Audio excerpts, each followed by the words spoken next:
Alright, hi everyone, welcome back to Hairy John's YouTube channel, and today we're going to make apple cider again, but this time we're going to use a juicer. So it's a little bit different from using a press, a little less mess, outcome's pretty much the same, but yeah, different process, a little bit simpler, less equipment. So let's see how we get on. First, we're going to have to go through what we need. So first you're going to need some apples. So I've already done some brewing and I have one big 5-gallon bucket full plus a sink full of apples. This is going to be my last brew for cider of the year. I'm going to make one more wine. And I wasn't planning to make a video, but I think this will be helpful to some people who don't have a cider press but would like to make cider in a different way, possibly a simpler way if you have all these, if you have a juicer handy anyway. Okay, so let's get to what we need, an equipment list. Alright people, so here are the items that we need. So aside from the apples, which I've just quickly chopped, the juice is probably the second most important thing, but we can't forget about the sterilising fluid as well. So everything here has been sterilised, including this bucket here where the juice is going to go into. Quite important. Alright, so I use this sieve as well after I've juiced it. It just collects more of the pulp which builds up inside this jug. I find it just helps clear it up, but it shouldn't matter too much because we're going to siphon it into a demijohn eventually anyway. Alright, so we also have a knife to chop the apples and the yeast. Now, I'm using a sparkling wine yeast this time, so I would usually, and in past videos, use just a general cider yeast. I was recommended by a gentleman in the home brew shop to give this a try. Now I've already got a few other ciders brewing along here, so he said if you try this, it comes out a bit more like a scrumpy cider. So I'm hoping to get just one demijohn of this batch of apples, well, including these ones. So I thought, what the heck, I'll try a scrumpy cider. Just nothing to lose really, I'm sure it'll taste great.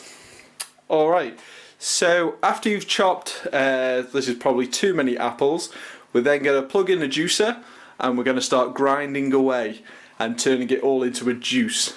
And then I'll show you this in the next part of the video, but when the juice collects here to about a litre, we're then going to use this sieve over this fermentation bucket, and then we're going to have some nice apple juice to add the yeast to later. So here's hoping we get to 1 gallon. Well, let's have a look. Alright guys, so it's been about an hour and this is the last of the apples. As you can see, I've been making a bit of a mess filling up this jug and whatnot. So I found that it's best if you put the juicer on low. Mine has off, low is up and high is down. If you put it on low and just put just a few segments of apple in at a time and press it, you get the best quality juice. If you put it straight on high, you get a lot of, it kind of foams up, so yeah, a lot of kind of, it's not pus, I'm not sure how to describe it, pulp is probably the better word for it. So yeah, if you put it on low, just load up a few bits of apple at a time, gently, I can't even get the lid off now, I've used it that many times, gently just press down from about there and you'll get a good amount of juice. Alright, so I'm going to throw the rest of these in and then I'll show you how much juice I've collected in the end. So I thought I'd just show you the amount of juice that comes out when you put it on low. So you can see there, I've got about 400 millilitres of juice, but we've still got this foam on top. That's completely normal, that's what happens every time I do it. And now I'm just going to take this over to my sieve so you can see how we put it into the fermentation bucket. Okay, so here's my sieve on top of the fermentation bucket. So now I'm just going to take this juice that's come out, and careful to avoid this hole if you've got the same one on your juicer. I've kind of overfilled it slightly so it can tip out of there. So you just pour it in, nice, That's it, and that's what you want. If there's too much of the pulp or the pus, whatever you call it, it can clog up really easily. Now what I do with this, see that's pretty much it for the moment. Maybe a little bit more, but there. I'm not going to put any more than that in. And what I do is this pulp that's left in here, discard it for now, because I'm going to show you a little trick that I do at the end as well, just to get the most juice out of your apples. I found this really handy just for optimizing, you know, the amount of juice you can get. So cool, I'm going to go ahead and press the rest of these apples, and then we'll see how much juice we end up with and whether we need to extract some more. So I love how the sun's kind of come out towards the end of the day, but we're almost out of light, so I best try and make this bit quick.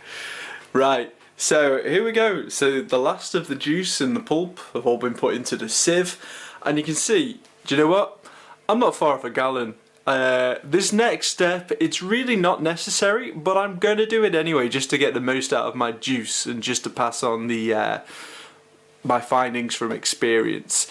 So if we go over to the jug, which has got the majority of the pulp in it, if you look at the bottom there, we've got quite a lot of juice, you know. I mean, just coming up, it's probably about 175 millilitres.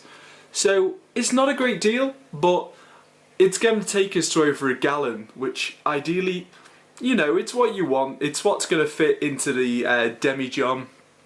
You might as well get the most out of your fruit and juice. So I'm just going to show you how I do this now. So as you can see, a lot of pulp with a lot of hidden juice in there. Which you can just drink it. It's really nice. Or yeah, you can just get more cider and whatnot, or even use it for wines, because it's good to use in wines. Alright, so what I'm going to do to get the last of this juice is I have this draining bag, which is what I use for my wines. So when I need to separate the fruit, the grapes or the berries, whatever I'm using, from the actual wine itself or the juice with the yeast in it, I use this draining bag. So it's fantastic. You put the grapes in and they stay in the bag very well, but the grapes and the big bits stay in the bag and all the juice comes out of the bottom. So what I'm going to do with this last remaining pulp, I'm going to put it all into this straining bag. I'm going to put it into this sieve here, and then I'm just going to leave it there until morning. I might actually get a bigger sieve because that might be a bit too small. But yeah, I'm going to leave it here for, you know, just 12 hours, something like that. And then tomorrow morning, whatever's dripped into this bucket, that's what I'm going to use. So it's probably not going to be a great deal more, but yeah, you might as well get the most out of your juice and all your work basically anyway. It's good stuff. Alright, so we'll fast forward to tomorrow morning and we can see what my final level is in the fermentation bucket. Okay, so good morning everyone. Here we are, back at the cider bucket. So let's have a look at how much how much juice has come out overnight. So I only needed a gallon, so you can see I've got about 5 litres there. So yeah, I'm very pleased. I'm going to have to tub some up because I don't need more than just over a gallon before I pitch this yeast. So I'm going to drink some for my breakfast, maybe keep some for this afternoon, but it doesn't seem to keep too long, fresh apple juice, so I'm going to try and get this drunk today. I'm going to squeeze this a little bit. Let's have a little look. So yeah, that's looking good. So don't worry about the frothiness on top. That's totally fine, that can stay there, and in a week's time I'll make another video and I'll show you how we take all this juice out of the fermentation bucket and we put it into a demi-john where it'll stay for about 5 to 6 weeks. Okay, cool. So I'm going to give this one final squeeze, see what we have left, and then I'm going to pitch the yeast. Okay, so we've taken about 800 millilitres out of the fermentation bucket. So that's for me to drink, so the best part of a litre. I'm sure I can do that in like a day or so. Alright. Yeah, so I have left just over a gallon inside this bucket. Now it'd probably be fine if it was on the gallon line, but in my experience, after you've added the yeast and like a week later when the primary fermentation has finished, you're left with a bit of a yeast cake on the bottom, which you don't really want to transport into the demijohn afterwards. So if I leave a little bit extra juice in there, I should end up with more nice juice in the demijohn and not a lot of yeast in there as well. So cool. So I've measured out my yeast. So you basically in these packets, they're good for 5 gallons. Again, yes, I'm using the sparkling wine yeast today instead of the typical cider yeast. So this is going to come out as a scrumpy. So it should be quite interesting. These packets, they're good for 5 gallons. So I've already used 1 gallon in a wine that I was making. So now I've split this into 4s, and this is like 1/4. So I've still got 3 gallons possibly to use with this yeast here. And I'm going to do another wine video in the next week or so, so stay tuned for that. Alright, so I'm going to add this amount of yeast, which is enough for 1 gallon, to this fermentation bucket. And if it's the same as the cider yeast, we're going to leave it in there for 15 minutes. Yes, you leave it on the surface for 15 minutes, and then you come back with a big spoon and you stir it all in. Okay, so 15 minutes have passed. I've already drank about 200 millilitres of apple juice, so that's not going to last long. So that's it. I noticed with the cider yeast, the yeast usually clumps together and then kind of separates like here. But with the wine yeast, it seems to react a bit differently. So this is going to be interesting how this one turns out, but I'm sure it's fine. So I'm going to grab the big spoon, which is just over here. There we go, and we're just going to stir it all in now. So,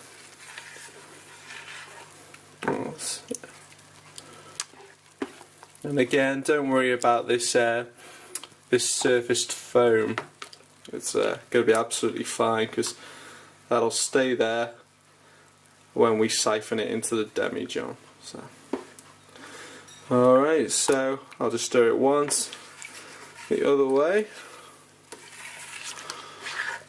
There we go.